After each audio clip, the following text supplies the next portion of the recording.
8 de la mañana en Bogotá, en Quito y en Lima, y es la hora de un nuevo informativo de Directo América. Mi nombre es Ángela Gómez. Vamos a comenzar ahora.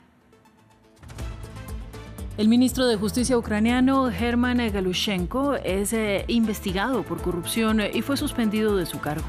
En total hay 7 acusados, incluyendo cercanos del presidente Volodymyr Zelensky, en esta trama de malversación de hasta $100 millones de las arcas públicas. Cada vez más voces afirman que la Franja de Gaza podría dividirse en 2 mitades, una bajo el control de Hamás y la otra al mando de Israel. Mientras el plan de paz de Trump está estancado, miles de palestinas y palestinos temen que no exista retorno. Y el presidente colombiano Gustavo Petro ordenó suspender el intercambio de información de inteligencia con las agencias estadounidenses hasta que cesen los ataques contra embarcaciones en el Caribe. Horas antes, Washington anunció la llegada del portaaviones Gerald Ford en las aguas caribeñas, escalando las tensiones con Venezuela, a cuyo gobierno Donald Trump califica de narcoterrorista. También en revista de prensa comentamos, entre otros temas, cómo la falta de soldados en Ucrania está obstaculizando las defensas en el frente de guerra.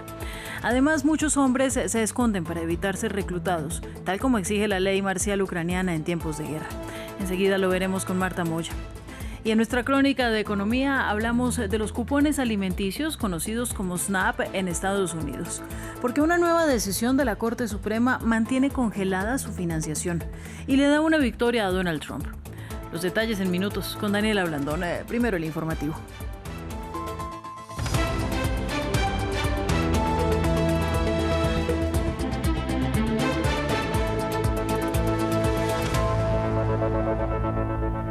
Iniciamos en Ucrania. El gobierno de Volodymyr Zelensky suspendió a su ministro de Justicia, German Galushenko, en medio de una investigación por presunta corrupción.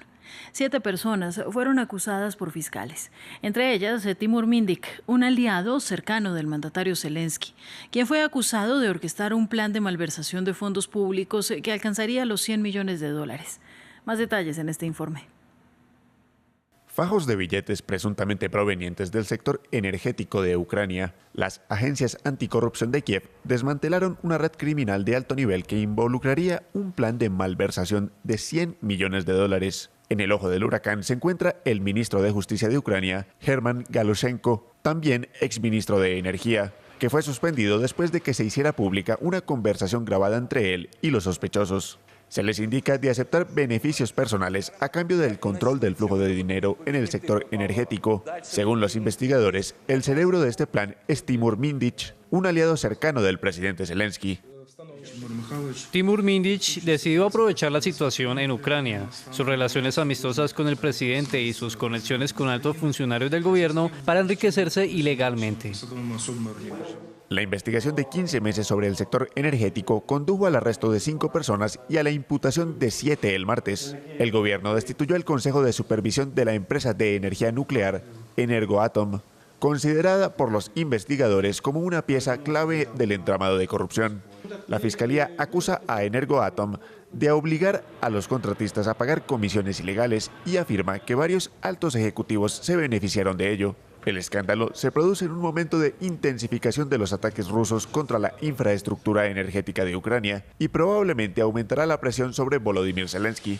El presidente ya fue objeto de críticas a principios de este año cuando intentó limitar el poder de los organismos anticorrupción de Ucrania, antes de acabar cediendo tras las protestas masivas y la reacción de la Unión Europea. Hablamos ahora de la situación en Gaza. Israel anunció este miércoles la apertura del cruce de Siquim al norte del enclave palestino para permitir la entrada de ayuda humanitaria. Mientras tanto, 18 fuentes, entre ellas 6 funcionarios europeos y un exfuncionario estadounidense familiarizado con el tema, declararon a la agencia de noticias Reuters que cada vez parece más probable que la Franja de Gaza se divida en 2 partes, una bajo el control de los palestinos y el resto bajo el control de Israel. En Gaza, cientos de miles temen no poder regresar a sus hogares. Estos bloques de hormigón amarillos dividen la Franja de Gaza en 2. Un lado, que constituye el 53% del territorio, está actualmente bajo control israelí y fuertemente custodiado por tropas. En el otro 47%, casi todos los 2 millones de habitantes del enclave viven hacinados en campamentos y entre escombros. Según la siguiente fase del acuerdo de tregua respaldado por Estados Unidos, las fuerzas israelíes deben retirarse aún más, pero muchos temen que se estén preparando para quedarse. Esto es inaceptable. Rechazamos que la ocupación permanezca con nosotros. Queremos vivir con dignidad sobre los escombros de nuestras tierras. Queremos respirar el aire de nuestro país. Esto es injusto. Los militantes de Hamás reaparecieron y comenzaron a imponer su dominio en el oeste. Israel se niega a retirarse del este hasta que el grupo haya depuesto las armas y se haya establecido una fuerza de seguridad multinacional. Pero su creación está resultando difícil. Fuentes han informado a Reuters de que los gobiernos siguen mostrándose reacios a enviar tropas, especialmente si sus responsabilidades van más allá del mantenimiento de la paz y se extienden al enfrentamiento con los militantes. Un portavoz de Hamás afirmó recientemente que el grupo está dispuesto a ceder el poder a una entidad tecnocrática palestina. Y una propuesta de los estados europeos y árabes, como Jordania, es que la autoridad palestina y su policía ayuden a mantener el orden en Gaza. Por lo tanto, creo que es imperativo que tengamos una policía palestina que se encargue de la seguridad de los palestinos. Eso debe contar con el apoyo de la Fuerza Internacional de Estabilización. Sin embargo, Israel se opone a la idea de que la autoridad palestina participe y sigue sin encontrarse una forma de llenar el vacío de poder.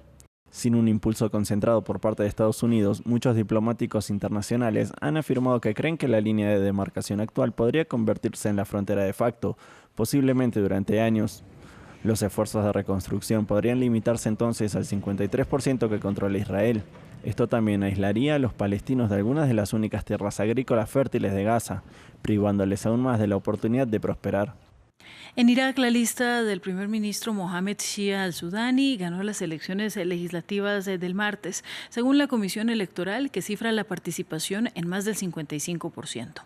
Un resultado que abre la posibilidad de un segundo mandato para al-Sudani. Dentro de las prioridades, el empleo, la mejora de la infraestructura y el funcionamiento de la educación y el sistema de salud. Nuestra corresponsal en Beirut, Tel Bonet, nos amplía. El primer ministro en funciones, Mohamed Shia al-Sudani, celebra un importante triunfo político. Su lista, Reconstrucción y Desarrollo, habría conseguido el mayor número de escaños en el nuevo Parlamento. Los primeros datos otorgan alrededor de 50 puestos, un resultado que refuerza su posición después de 3 años en el poder. Sudani llegó al cargo respaldado por grupos proiraníes, pero en los últimos meses ha buscado proyectar una imagen más independiente, equilibrando la influencia de Teherán con las relaciones con Estados Unidos, que sigue siendo un actor clave en la seguridad y la economía iraquí. Aún así, ganar el mayor bloque no garantiza su continuidad. El Parlamento está muy dividido y las negociaciones para formar un gobierno podrían alargarse semanas o incluso meses. Además, la participación electoral fue baja, especialmente en las zonas donde el movimiento del clérigo Muqtada al-Sadr llamó al boicot, lo que plantea interrogantes sobre la legitimidad del resultado. Un mensaje político es claro: Sudani emerge como la figura más fuerte del sistema, pero su margen de maniobra depende de cómo gestione la presión con sus aliados de Irán y Estados Unidos y de la capacidad para formar una coalición estable. Si lo logra, podrá avanzar con su agenda de reconstrucción, mejorar las infraestructuras, empleo, servicios públicos, pero si no lo hace, Irak podría entrar en otra fase de bloqueo político con consecuencias para la estabilidad nacional y regional. Turquía anunció la muerte de 20 de sus soldados cuando un avión de transporte militar se estrelló en Georgia. La aeronave de carga cubría la ruta Azerbaiyán-Turquía cuando ocurrió el siniestro. Las grabaciones e imágenes indican que el avión se desintegró en pleno vuelo. Los C-30, ampliamente utilizados por las fuerzas aéreas de todo el mundo, son aviones de transporte militar turbohélice de 4 motores, capaces de operar desde pistas no preparadas. El presidente Erdogan indicó que ya encontraron las cajas negras de la aeronave. Y el Ministerio de Relaciones Exteriores de China se opuso a la decisión de Japón de otorgar la Orden del Sol Naciente al expresidente de Taiwán, exrepresentante de Taiwán en Japón, Jie Shangting. Es el último episodio de fricción diplomática, después de que la primera ministra japonesa, Sanae Takahashi, dijera que en el Parlamento que un ataque chino contra Taiwán podría desencadenar una respuesta militar de Tokio. Nos amplía nuestro corresponsal en Beijing, Adrián Foncillas. Aquella reunión, la primera de Xi Jinping con la nueva primera ministra japonesa, Sanae Takaichi, acabó con las vacuas declaraciones diplomáticas al uso. Japón y China comparten responsabilidades en la paz y la prosperidad de la región, dijo ella, mientras él pidió más comunicación para mantener la buena salud de las relaciones. La reunión en Corea del Sur durante la cumbre de la PEC ya fue una noticia en sí misma. Beijing no la había felicitado por su nombramiento, rompiendo la cortesía diplomática elemental, y hasta las horas previas no se confirmó el encuentro. Takaichi es ultraconservadora y nacionalista, relativiza las atrocidades del imperialismo nipón durante el siglo pasado, es asidua al templo de Yasukuni, que honra a una docena de criminales de clase A, y defiende un militarismo sin bridas. Pero a China, sobre todo, lo que más le solivianta es su afinidad con Taiwán. Ha sido precisamente esa isla la que ha arruinado la cordialidad en menos de 2 semanas. China y Japón están en una escalada verbal sin freno desde que Takaichi días atrás dijera que un ataque de Beijing a Taiwán supondría una amenaza a la supervivencia nacional. Y esa es la fórmula que legitima la intervención militar japonesa.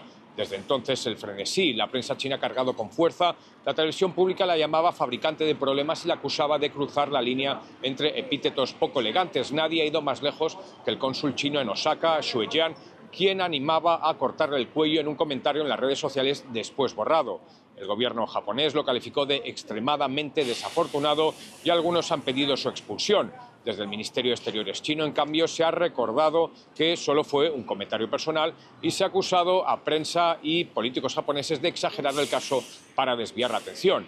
Es Taiwán un asunto sagrado para China, que ya puso el grito en el cielo cuando Joe Biden, antes de Takaichi, sugirió la posibilidad de defender la isla en una invasión que, por más que se ha anunciado durante 40 años, aún no ha llegado. Y Estados Unidos anunció que el portaaviones USS Gerald Ford, el más grande y avanzado del mundo, arribó al Caribe para unirse a las labores del Comando Sur contra el narcotráfico. El despliegue militar estadounidense, que es el mayor desde el 94, es visto como una amenaza por Venezuela, que acusa al mandatario Donald Trump de perseguir un cambio de régimen. El presidente colombiano Gustavo Petro ordenó suspender el intercambio de inteligencia con Washington. Nos lo cuenta Jesús Yajuri. El USS Gerald Ford llegó al Caribe. El grupo de ataque del portaaviones más grande y avanzado del mundo se incorporó al área de responsabilidad del Comando Sur de Estados Unidos para unirse a las supuestas operaciones contra el narcotráfico. El despliegue militar estadounidense, el mayor en décadas, es visto por Venezuela como una amenaza, razón por la que dice movilizar a 200.000 soldados y tropas con maniobras y ejercicios militares. El 30 de septiembre, Maduro declaró el estado de conmoción interna y el martes afirmó que está listo para la confrontación. Si nos tocara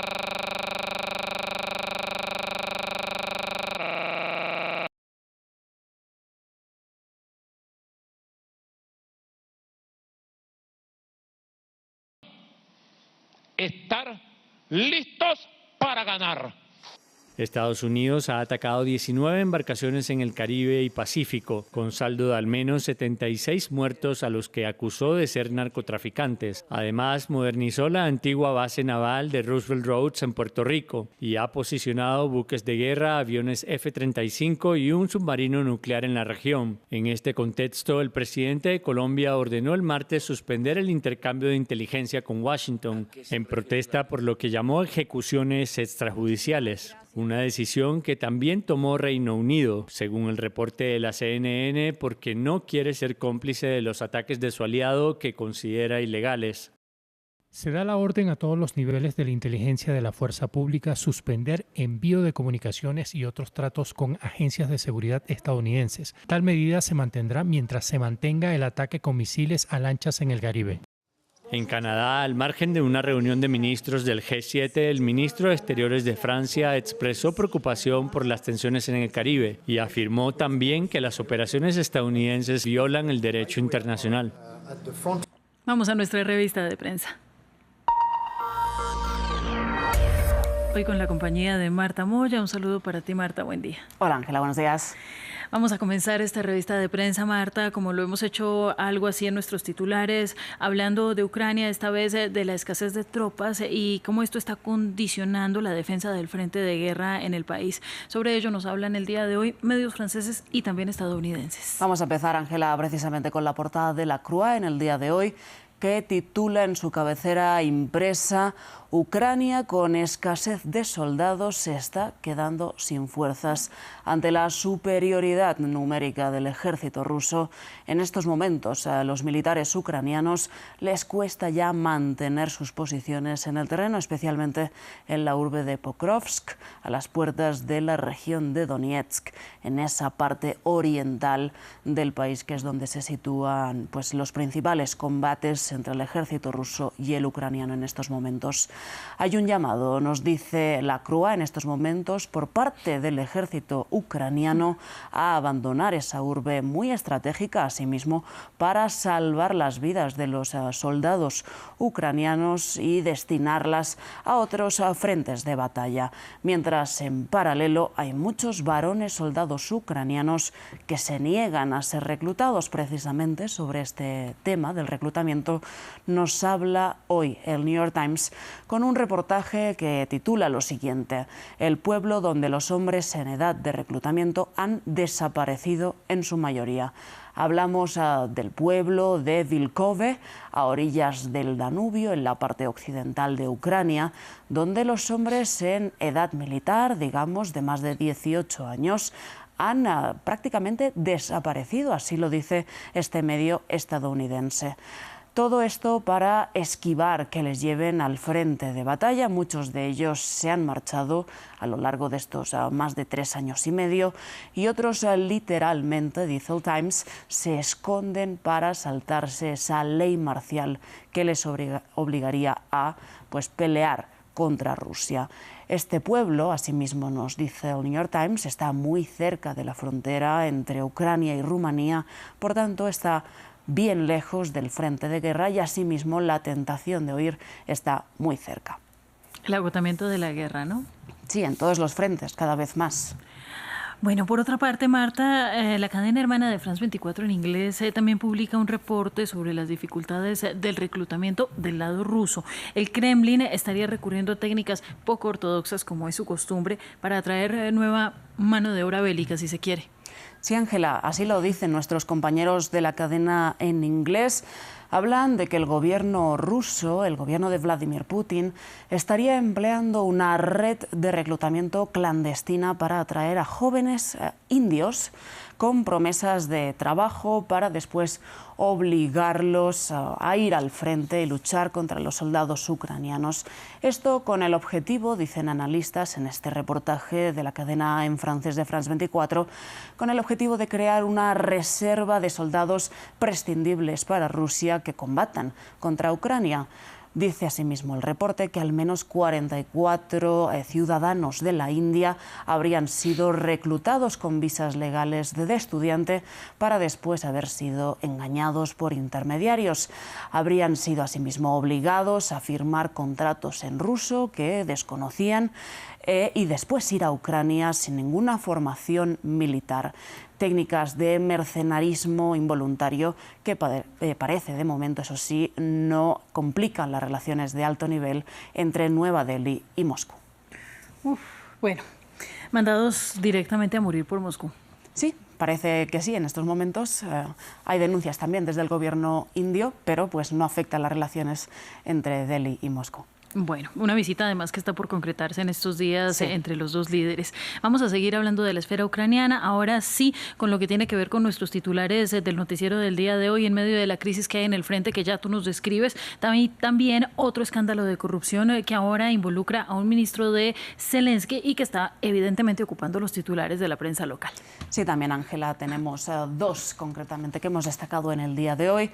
El primero, el del Kiev Independent, que nos habla de concretamente el ministro de Justicia ucraniano, German Galushenko, quien ha sido hoy mismo suspendido de sus funciones en la cartera de Justicia luego de conocerse presuntos vínculos de este ministro en un caso de corrupción a gran escala relacionado con una empresa estatal de energía nuclear. Se le acusa de presuntos sobornos, aunque también nos dice este medio que no hay cargos formales en su contra. La noticia nos la amplía también el Kiev Post, quien nos cuenta que en este momento y en este escándalo de corrupción también está siendo investigado como líder de esa trama un estrecho ex colaborador del presidente Volodymyr Zelensky, quien ya habría abandonado el país. Lo que está ahora mismo en la mira de la justicia ucraniana es una red criminal que exigía presuntamente sobornos de entre el 10 y el 15% a las empresas contratistas que hacían negocios con la empresa estatal de energía nuclear ucraniana. Un escándalo más para Zelensky y ya son unos cuantos en la esfera política en medio de la guerra. Qué vergüenza. Pero bueno, vamos ahora a Estados Unidos. El Washington Post nos publica literalmente una historia de espías. La CIA intentó sabotear el opio de Afganistán durante más de una década. Sí, además empieza así el reportaje. Dice, durante los 20 años de guerra en Afganistán, Estados Unidos lanzó desde el cielo multitud de armas, millones de toneladas de munición, incluso la madre de todas las bombas, la bomba no nuclear más potente que existe. Y entre los proyectiles más convencionales, diminutas semillas de amapola, miles de millones. Bien, esto es una información que ha estado hasta ahora altamente clasificada, y es que la CIA habría estado durante unos 10 años intentando manipular de manera encubierta el lucrativo negocio de la amapola en los campos de Afganistán, cubriendo los campos con semillas modificadas que germinaban plantas que casi no contenían los productos químicos que refinan para producir la heroína. Esto lo confirma el medio con base en 14 fuentes relacionadas con la investigación y, bueno, una operación que habría durado entre 2004 y 2015. Bueno, Marta, muchas gracias por las noticias. A ti, Ángela. Es un gusto. Vamos ahora a pasar a las noticias de la economía. Esta mañana con Daniela Blandón para hablar primero de Estados Unidos y lo que ha venido sucediendo a raíz del shutdown. Dani, buenos días para ti. Muy buenos días, Ángela. Vamos a comenzar en Estados Unidos, como bien decía, con los subsidios alimentarios que siguen en el limbo. Claro, y esto son decisiones judiciales que vienen y van y que son bastante complicadas, pero vamos a tratar de resumirlas. Había una orden judicial que obligaba al gobierno de Donald Trump a financiar completamente la ayuda alimentaria para 42 millones de estadounidenses de bajos ingresos este mes, en medio de todo este cierre del gobierno federal. Esta decisión es del jueves pasado. Todo esto a través del programa conocido como SNAP. Pues la Corte Suprema después, el viernes, había suspendido esa orden, pero varios jueces y también fiscales estatales intentaron revivirla. El martes, finalmente, el alto tribunal se pronunció a favor de la administración y extendió esa suspensión. En otras palabras, ¿qué quiere decir todo esto? Esta decisión permite por ahora que el gobierno continúe reteniendo cerca de $4.000 millones de ese programa de asistencia nutricional suplementaria que sirve a 1 de cada 8 estadounidenses. Para ser honesto, cuando vi por primera vez que esto podía suceder, pensé, imposible que lo permitan.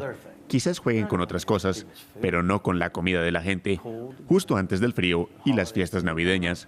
No van a usar eso como excusa, pero lo hicieron. Todo esto tiene un efecto dominó, ¿verdad? Nuestras ventas han bajado entre un 8% y un 10% con respecto al mes pasado. Están disminuyendo y volvemos a ver ese umbral crítico. Esperamos que se equilibre en el futuro y que se solucionen los problemas. Ahora, Ángela, toda esta batalla legal quedaría obsoleta si llegaran a reabrir el gobierno. Entonces, hagamos una actualización sobre este shutdown. La Cámara de Representantes intentará poner fin al cierre del gobierno, que hoy es el más largo en la historia del país, este miércoles, con una votación en la tarde sobre un paquete de financiación provisional. De esta manera se podría reactivar la asistencia alimentaria, también pagar a cientos de miles de empleados federales y de paso restablecer el sistema de control de tráfico aéreo que se encuentra paralizado. Hay miles de vuelos que todos los días están siendo o bien cancelados o bien retrasados por cuenta de este shutdown. Bien, vamos a cambiar de tema ahora porque República Dominicana sufrió un apagón generalizado. Y es un inusual fallo eléctrico, Ángel, atribuido a causas desconocidas que afectó a toda la isla el martes, causando caos vehicular, también paralizando la actividad comercial en el país de casi 11 millones de habitantes. Lo vemos en las imágenes, la magnitud de este apagón que interrumpió el transporte público, incluyendo los teleféricos, el metro en la capital Santo Domingo. Algunos pasajeros inclusive se vieron descendiendo de los trenes y caminando por los túneles junto a las vías del tren.